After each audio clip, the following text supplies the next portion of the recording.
মতো আজকে কত কত তরকারি লইছে কাটতে। করলা ভাজি, কাঁকরোল দিয়ে ইলিশ মাছ দিয়ে রান্না হবে। এখানে হচ্ছে কি জানি আমরা নিচে মমতা সব কেটে নিচ্ছে।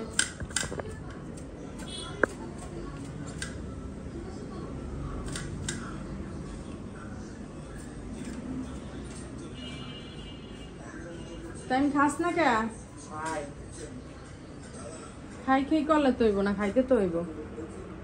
এই যে বয়ে রয়েছে, খাবার লইয়া বয়ে রয়েছে, আর কোনো মানে আছে?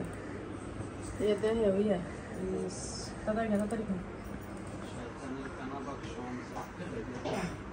রেডি কালাম আই আর ওই যে ডাক্তারের কাছে যাইন, কয়টা পরীক্ষা দিচ্ছে।